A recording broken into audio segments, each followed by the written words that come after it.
Donc nous le savons, les conséquences géopolitiques de la guerre en Ukraine sont multiples pour de nombreux pays, dans de nombreuses régions, et il est de bon ton de s'interroger sur les conséquences concernant la Turquie, puisque c'est un État voisin qui est séparé de l'Ukraine par la mer Noire. La première chose dont il faut se souvenir, ce sont les relations qui ont été établies entre la Turquie et les deux protagonistes, les deux ennemis, c'est-à-dire l'Ukraine et la Russie. Pour l'Ukraine, rappelons qu'avant le début de la guerre, il y avait d'excellentes relations avec Ankara, puisque le président Zelensky a été accueilli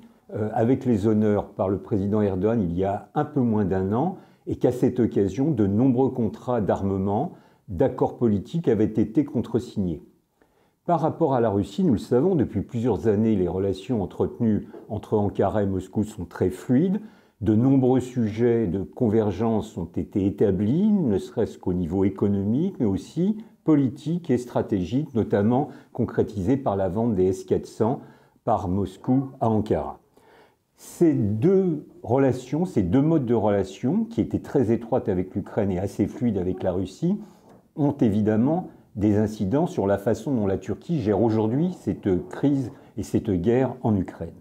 Il faut se souvenir que dès l'entrée en guerre, la Turquie a condamné sans ambiguïté cette agression caractérisée comme telle par Moscou. Qu'elle a décidé de fermer les détroits dont nous savons qu'elle a le contrôle, les détroits du Bosphore et des Dardanelles. Mais pour autant, la Turquie n'a pas accepté d'appliquer les sanctions décidées par les Européens et les États-Unis, et que par ailleurs, la Turquie a refusé de fermer son espace aérien aux vols russes. Mais le plus important, probablement, c'est ce qui se décline depuis maintenant plusieurs semaines, c'est le rôle diplomatique que revêt la Turquie et qu'endosse la Turquie. En effet, nous nous souvenons que le 12 mars dernier, lors de son grand forum diplomatique qui s'est tenu à Antalya, les dirigeants turcs ont réussi à organiser un sommet tripartite entre les ministres des Affaires étrangères ukrainiens, russes et turcs, bien évidemment. Que dans la semaine qui a suivi, le ministre des Affaires étrangères turc, Çavuşoğlu, s'est rendu successivement à Moscou et à Kiev, et qu'enfin, ce 29 mars, eh bien, des négociations ont été ouvertes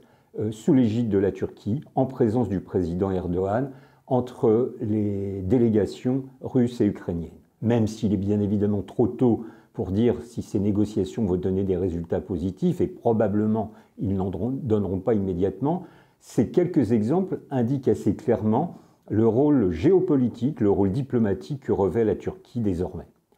Dernier aspect, c'est bien évidemment le retour en grâce de la Turquie au sein de l'OTAN,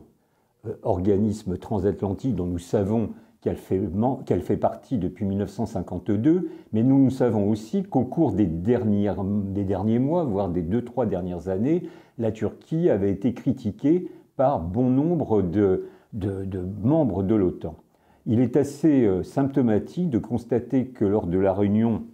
du 24 mars, la semaine passée, eh bien, la Turquie a été, en la personne de son président, a été accueillie avec beaucoup d'attention, beaucoup de prévention, y compris de la part de M. Macron, dont nous savons que les relations avec la Turquie, avec Erdogan, avaient été très crispées, très tendues, notamment en 2020. Il est assez symptomatique et révélateur de constater que désormais, la Turquie est plutôt courtisée, ce qui signifie notamment la mise en place d'une opération humanitaire conjointement avec la France et la Grèce pour tenter d'apporter une aide significative à la ville de Mariupol. Donc on voit par l'ensemble de ces exemples, de ces évolutions, que la Turquie, que certains considéraient comme un pays diplomatiquement isolé, a en réalité une place décidément incontournable, qu'elle peut jouer un rôle de médiateur pour tenter de trouver une solution politique et diplomatique à cette guerre, même si, encore une fois, il faut savoir mesure garder, et que la Turquie, si elle sera très certainement partie à un processus de médiation et de règlement diplomatique, ne pourra à elle seule régler cette guerre dont nous savons que les enjeux sont très importants d'un point de vue géopolitique et au niveau international.